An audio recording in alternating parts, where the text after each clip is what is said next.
할렐루야. 네. 예배하는 저와 여러분에게 하나님의 은혜가 함께 하시기를 간절히 소망합니다. 예. 오늘도 다들 가정들이 한 가정 또 사정이 있으시고, 예. 우리 윤서원의 가정은 또 어떤 일이 있으신 모양이네요. 예.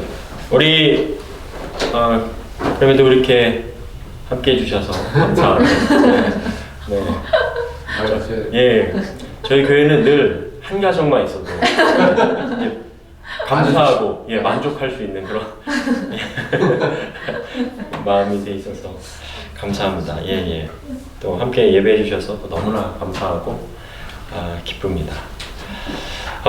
우리 함께 나눈 시편 이 121편은 교회를 조금이라도 다니셨던 분이라면 한 번쯤은 들어봤던 구절이실 겁니다. 내가 산을 향하여 눈을 들리라. 나의 도움이 어디서 올까?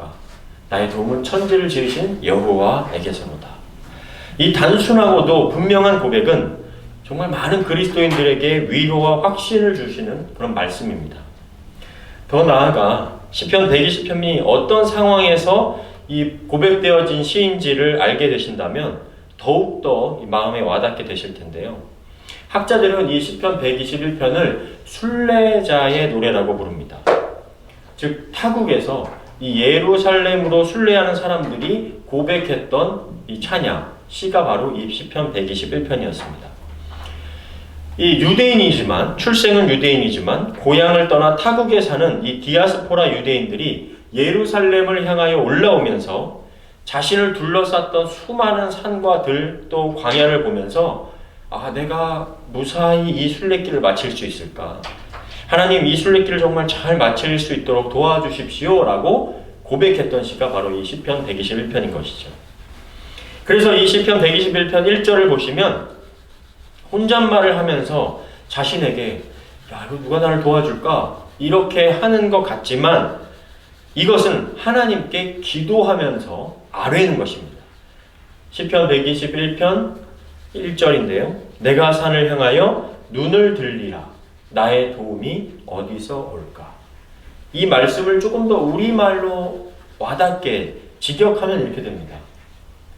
나의 안전은 어디서 찾을 수 있을까? 내 도움은 어디서 오는 걸까? 이런 물음인 것이죠. 여러분 그렇다면 시편 121편을 우리 인생에 대입해서 생각해 보면 좀 어떨까요?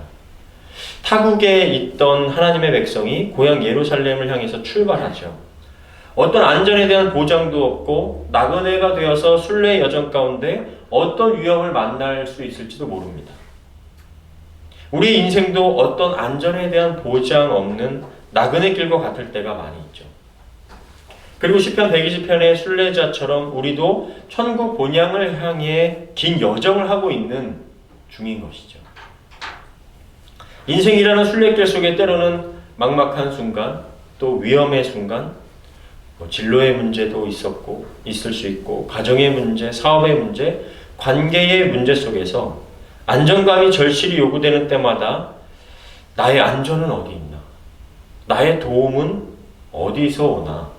라는 시편 121편의 기도가 나올 때가 많이 있습니다. 여러분의 기억을 조금만 좀 되돌려 보시죠. 혹시 캐나다로 출발하셨을 때 캐나다 비행기 안에서 내 인생 이제 앞으로 어떻게 될까? 좀 기도하는 마음으로 에드먼튼이 되셨던, 밴쿠버가 되셨던 그런 마음으로 이 캐나다를 향해서 오시지 않으셨습니까? 나쁜 사람 만나면 안 되는데 말도 이제 잘 안 통할 텐데 어떻게 해야 되나? 조금은 불안한 마음 속에 그 비행기 안에서 기도했던 그런 마음들, 생각들이 있으셨을 것입니다. 그때 좀 두렵고 또 간절한 마음이 있으셨을 것이죠. 그와 같은 절박함 속에 오늘 시편의 저자는 도움에 대한 확신이 아주 분명합니다. 시편 121편 2절 나의 도움은 천지를 지으신 여호와에게서로다. 여기서 사용된 도움이라는 단어는요, 이 구조 또 원조라는 단어로 쓰여지는데 전쟁 중에 어려움에 처한 아군에게 군사와 물자를 보내어 돕는 것을 표현할 때 사용했던 단어가 바로 이 도움이라는 단어입니다. 즉 신뢰할 수 있는 도움, 구조와 원조가 누구로부터 온다고 고백하고 있는가? 바로 하나님께로부터 온다라고 말하고 있는 것입니다. 여러분들 이 믿음의 고백에 좀 동의가 되십니까? 정말 어려울 때, 힘들 때, 사람의 도움을 간절히 구할 때, 인간의 생각으로는 도저히 풀어지지 않을 것 같을 때 하나님의 섭리로 풀어지는 것을 경험하신 적이 반드시 있으실 겁니다. 때론 내 뜻과 내 계획대로 되지 않는 것이 하나님의 도우시는 손길이었던 때가 있다는 거죠. 아, 이건 어려움이다. 아, 이건 내 뜻이 아닌데, 내 계획이 아닌 것 같은 때도 그것이 하나님의 도움일 때도 있었다는 거예요. 그렇다면 이곳에 계신 누구라도 분명하게 지나고 봤더니 그 일은 분명 하나님께서 하신 일이구나 라고 느껴지는 것이 있었다는 겁니다. 그리고 이런 특별한 사연이 있다는 것은 다시 생각해보면 결국 인간은 도움이 필요한 존재고 도움이 어디에 있는가를 찾으며 살 수밖에 없는 존재라는 것을 우리에게 말씀해주고 있는 것이죠. 그런데 도움이 필요한 존재인 인간이 도움을 어디에서, 누구에게서 찾는가? 바로 그것이 우리 인생의 중요한 차이를 만든다는 겁니다. 인간이라면 누구나 혼자 살 수 없고 도움이 필요한데 그 도움을 어디에서 구하며 찾는가가 인생의 큰 차이를 가지고 옵니다. 인생뿐 아니라요, 정치, 경제, 사회, 문화 전반에 걸쳐서 한 사람과 또 때로는 국가에 큰 영향을 줍니다. 올해로 103세 되신 연세대학교 명예철학 교수 김형석 교수님께서 이분이 100세, 90 몇 세부터 더 바빠지기 시작하셨어요. 이분이 친구가 윤동주 시인이고요. 안창호 선생님에게 그 교육도 받고 하셨던 분입니다. 그러니까 100세가 넘어가시고 아직 건강하시니까 많은 강연과 또 그런 불름을 많이 받고 계신 현재이신데요. 기독교인이시기도 하고요. 103세가 되셨습니다, 올해로. 그래서 기독교 방송에 나와서 이런 이야기를 하신 적이 있어요. 이런 예화를 쓰셨는데, 삼성그룹의 창업주인 고 이병철 회장이 그 신라 호텔을 지으려고 철근을 세우기 시작했습니다. 막 짓고 있었어요. 근데 갑자기 공사를 1년을 딱 모든 것을 올스톱을 해버렸습니다. 그 이유가 이제 궁금해서 물어보셨나 봐요. 왜 그러셨냐고. 그랬더니 그 이병철 회장이 점을 쳤는데 금년에 집을 지으면 사람이 죽는다 라는 그 말 때문에 공사를 1년을 딱 올스톱을 해버렸다는 겁니다. 또 지금은 이제 돌아가셨지만 그 포스코, 예전에 이제 포항제철이었죠. 어서와 인서야. 고 포항제철의 그 창업주인 고 박혜준 씨도 자신이 정치계에 가야 할지 말아야 할지를 항상 묻는 그 무당에게 묻고 결정을 했다고 합니다. 우리가 이런 유의 신앙, 점을 쳐서 또 혹은 무당에게 묻는 것, 이런 유의 신앙을 뭐라고 하죠? 샤머니즘, 무속신앙이라고 합니다. 샤머니즘의 사전적인 정의는 이렇습니다.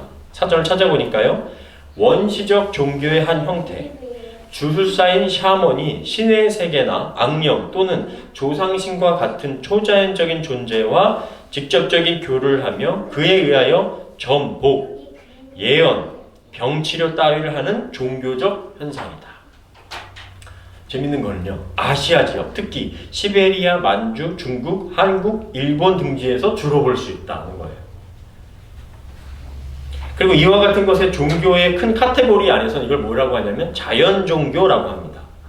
즉 해, 달, 별, 나무 등등 어떤 그런 자연과의 관계, 어떤 귀신과의 관계, 생년월일시를 따져가며 운명을 점치는 그런 신앙적인 행위를 하는 것을 우리는 자연 종교의 형태라고 하는 것이죠. 그러면 그러한 샤머니즘, 무속신앙적인 행태가 왜 발현되는가? 왜 모든 피조물 중에 가장 으뜸이라고 하는 인간이 피조물을, 즉 해, 달, 별, 나무 이런 걸 하나님의 피조물이라고 하잖아요. 왜 이런 거를 숭배하면서 거기에 어떤 신앙심을 발현하는가? 간단히 말하면 불안과 두려움 때문입니다. 여러분들 아까 말씀드렸던 삼성 고 이병철 회장이 뭐가 아쉬워서 무당의 말을 듣겠습니까? 포항제철의 그 회장이 뭐가 아쉬워서 점치는 사람의 말을 따르겠습니까? 정말 극도의 불안과 두려움 때문이죠.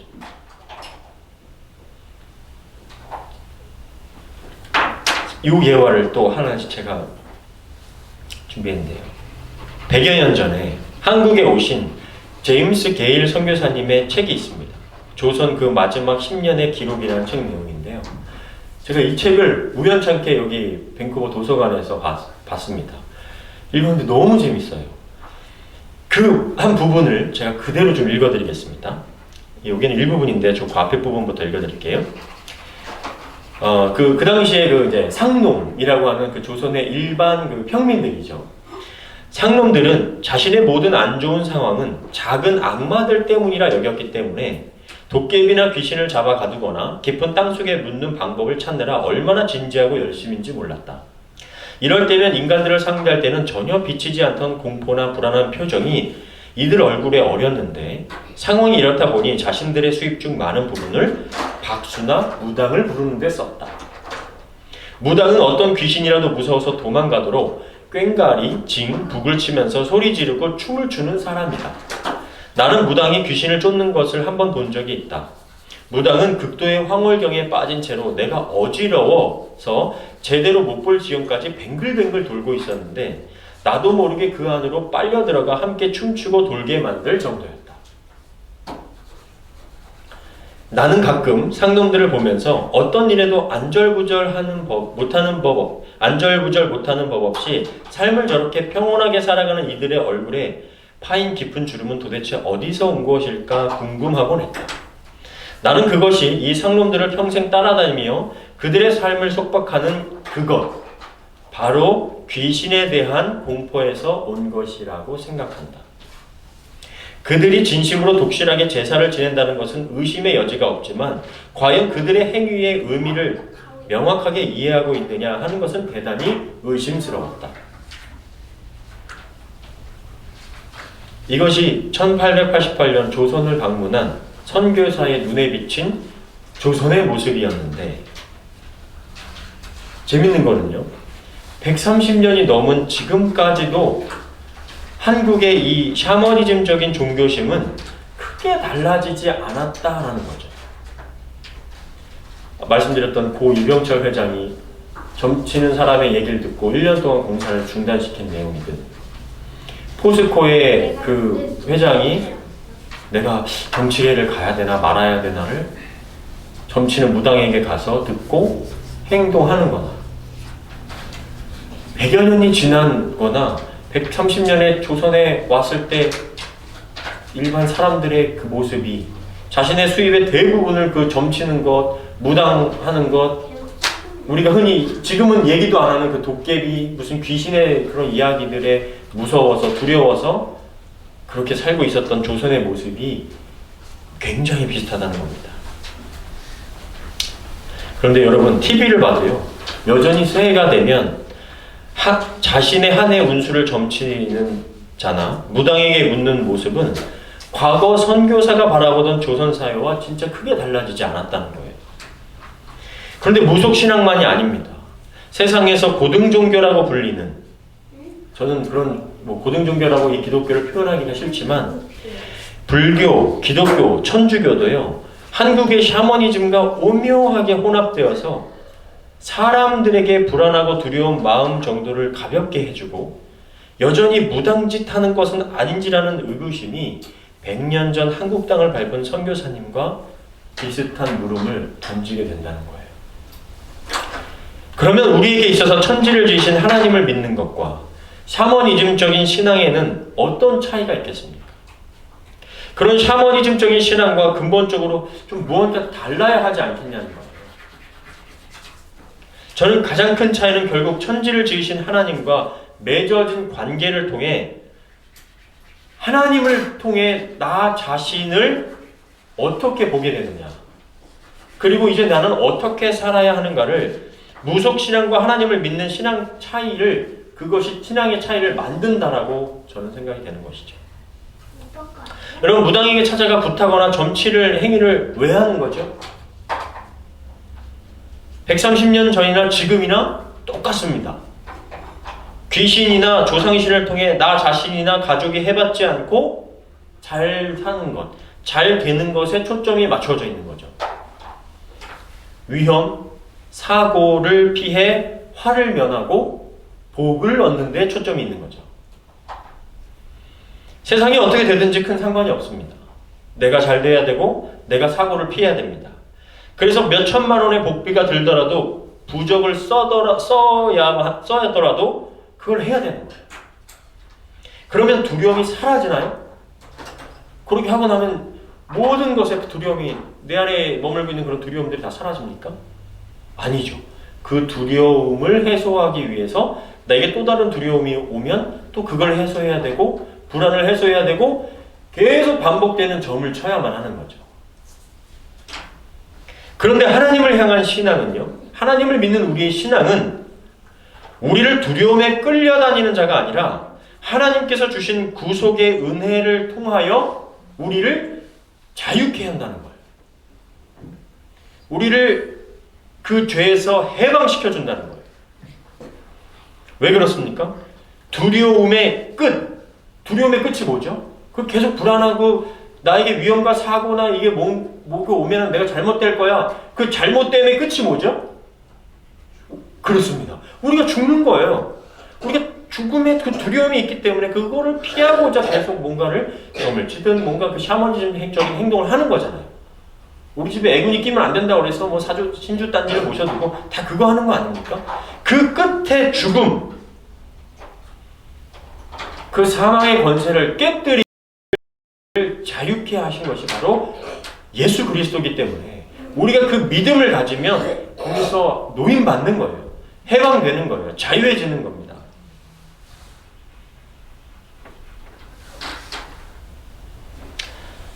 나아가 하나님은 개인의 구원뿐 아니라 세상을 구원하시는 데 목적이 있으신 거예요.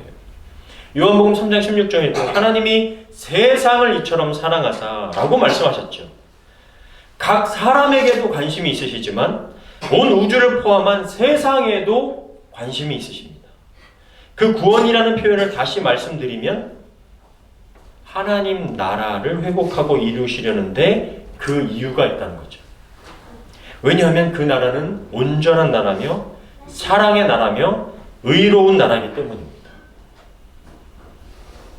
그래서 감리교 창시자인 저희 교단이 감리교인데요.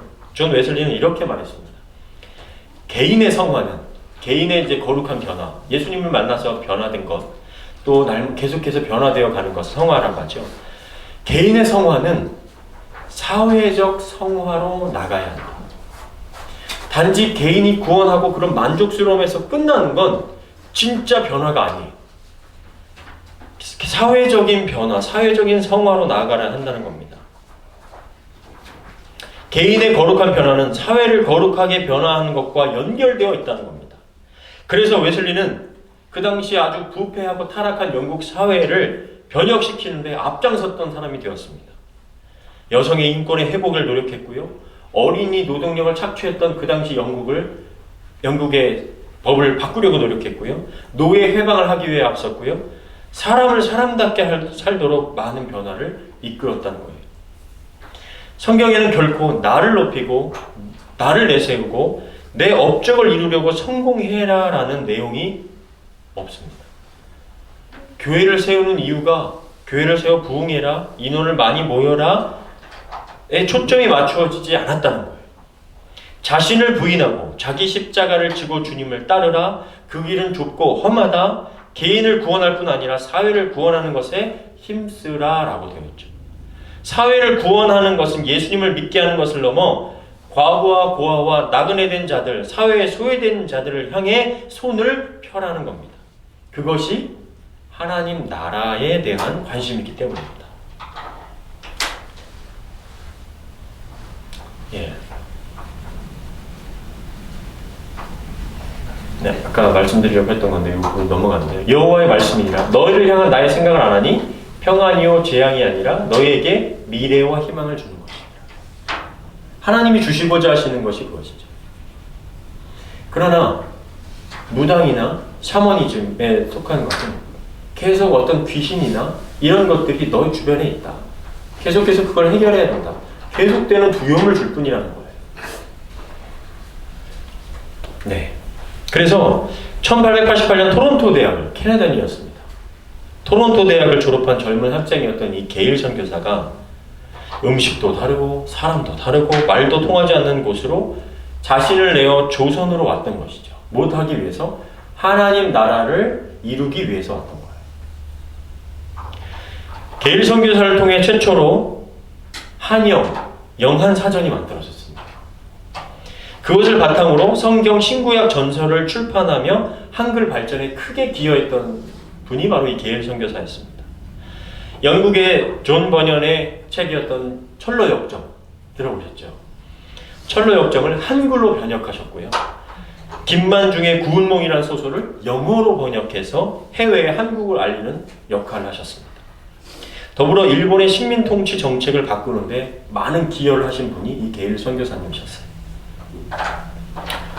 교단은 장로 교단이셨고요. 1908년에는 이 사랑하는 게일의 아내 해리가 결혼 16년 만에 병으로 세상을 떠나게 됨에도 게일 선교사는 40년간 한국을 위해서 최선을 다하고 선교하셨습니다. 그런데 제가 이 설교를 준비하면서 놀란 게 있었어요. 앞서 말씀드린 대로 이 게일 선교사님의 책 내용을 예화로 사용하고 나중에 이제 게일 선교사님의 사진의 이미지, 이 이미지를 찾던 중이었어요. 그런데 지금 저 이미지에 써 있는 거 보이시나요? 조선에 가지고 갈 좌우명이 있어서 감사하다. 그것은 나의 도움이 여호와에게서로다. 이다. 뭐죠? 바로 오늘 나누고 있는 시편 121편입니다. 내가 산을 향하여 눈을 들리라. 나의 도움이 어디서 올고 나의 도움은 천지를 지으신 여호와에게서로다. 이것이 바로 샤머니즘적인 신앙을 추구하는 자와 하나님을 믿는 사람의 차이입니다. 무엇을 믿는가, 어떻게 믿는가가 한 개인뿐만 아니라 국가를 변화시키는 힘으로 변화될 수 있다는 거예요. 여러분, 게일 선교사님뿐만이 아닙니다. 우리 윤청님의 아내 되시는 분이 일하시는 세브란스 병원도 선교사님들을 통해서 시작되는 병원이죠. 선교사님들의 노력은 그냥 한 개인의 예수 믿으세요 라고 개인의 변화를 일으키는 것뿐만이 아니었고요. 한국 사회 전반을 바꾸는 데 있어서 선교사님들의 노력은 열거할 수 없이 너무나 많습니다. 무엇을 믿는가가, 어떻게 믿는가가 한 개인뿐만 아니라 국가를 변혁시키는 힘으로 변화될 수 있다는 거죠. 사랑하는 여러분, 저는 신앙에도 이 격조가 있다고 생각됩니다. 물론 저도 아직 여전히 부족한 사람입니다만 우리가 주 안에서 하나님의 자녀가 되는 신분의 변화가 먼저 일어나죠. 그런 신분의 변화가 있지만 신앙인으로서 수준의 변화도 생깁니다. 아니, 생겨야 합니다. 주님의 자녀가 되었다고 끝나는 게 아니죠. 반드시 믿는 자로서의 수준의 변화, 이 격의 변화가 따라야 합니다. 최근에 한국 교회가 욕을 먹는 이유는 단순해요. 자기 구원에만 몰입했기 때문입니다. 자기 구원. 게일 선교사가 상놈들의 제사 행위를 지적한 것처럼 샤머니즘적인 종교 행위에 머물러 버렸기 때문이에요. 우리, 교회, 이것이 중요하지 않다는 것이 아니라 각 사람이 교회가 되어야 하는데 교회의 주의자들이 되어서 그냥 교회 안에서만 모인 고인물이 되어 버렸기 때문에 썩는 거예요. 자기 구원에만 몰입해 버리는 거예요. 우리만 좋으면 된다고 머물러 버렸기 때문인 것이죠. 교회가 우리 신앙의 최종 목적지가 아니잖아요. 교회가 여러분의 신앙을 드러내는 곳이 아니라 여러분의 삶의 자리가, 지금 여러분이 일하시는 곳이 여러분들의 신앙을 드러낼 수 있는 선교의 자리, 신앙의 자리이기 때문입니다. 바로 여러분이 교회라는 거예요. 여러분 각자가 교회라는 겁니다. 구약에서부터 신약성경을 쭉 살펴보면 하나님은 계속 똑같은 말씀을 하고 계세요.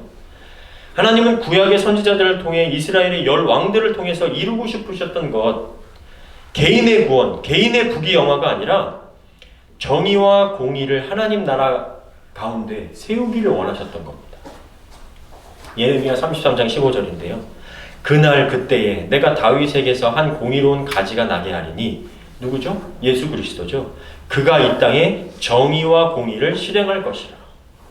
예레미야 선지자를 통해 다윗의 후손 가운데 공의로운 가지인 예수 그리스도가 날 것이고 그가 이 땅에 정의와 공의를 실행할 것이다.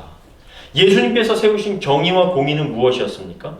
그분이 죄에 대하여 죽고 의에 대하여 살아나셨죠. 우리의 죄의 문제를 해결하시고 부활의 산소망을 주셨죠. 미가서 6장 8절 사람아 주께서 선한 것이 무엇임을 내게 보이셨나니 여호와께서 내게 구하는 것은 오직 정의를 행하며 인자를 사랑하며 겸손하게 내 하나님과 함께 행하는 것이 아니냐. 나라 가운데 고아와 과부와 나그네 자들을 향한 정의와 공의, 그 시대가 워낙 타락한 시대였지 않습니까? 고리대금, 또 가난한 자들의 그 자산을 탕진하고 탕감하는 자들, 아주 거대한 성전을 지어놓고 그곳에서 제사 드리러 오는 사람들의 그런 재산을 양과 소와 비둘기를 판매함으로 인해서 거기서 생기는 이득들을 취하고, 그들은 헤롯 왕가에 붙어서 부귀영화를 누리고 있었던 그 제사장들의 삶이 가득했던 그 시대 속에 주님 오셔서 정의와 공의를 외치셨던 거거든요.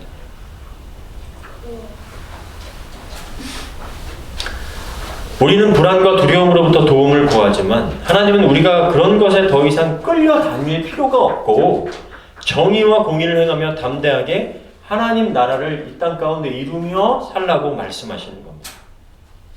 그래서 예수님께서도 종교 지도자들에게 이 미가서의 말씀을 인용하면서 이렇게 꾸짖으셨어요.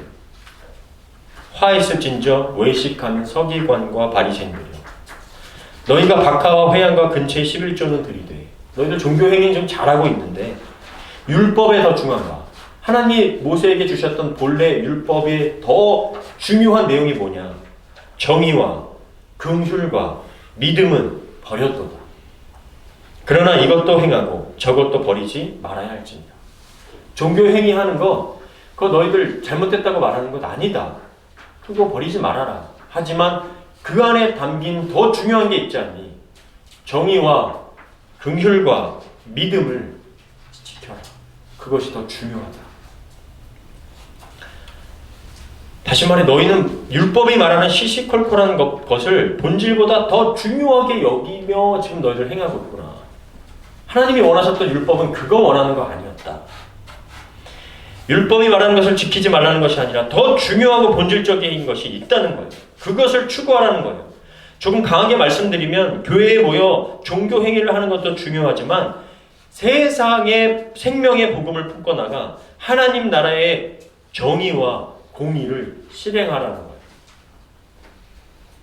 제가 왜 시편 121편에 그 도움 되시는 하나님을 전하다가 지금 이 말씀을 드릴까요? 우리의 도움은 하나님이시라는 것 누가 모르나요? 그런데 우리가 하나님께 도움받는 것에 초점이 맞추어지고 머물러 있는 신앙인이 되지 말자는 겁니다. 도움을 구하는 것 당연합니다. 도움을 주시는 분이 하나님이신 것도 당연해요. 그런데 그 당연한 것에만 머물러 있으니까 우리의 신앙이 너무 뻔해졌고 좀 과격하게 말하면 저질이 되어버렸다는 거예요. 신앙은 제자리 걸음만 하고 있는 것이 아니라 하나님과의 관계가 더 깊어지고 넓어질수록 내 개인의 구원의 문제를 넘어서 교회가 사회를 위하여 기도할 수 있고 성숙해질 수 있어야 함을 말씀드리고 싶습니다.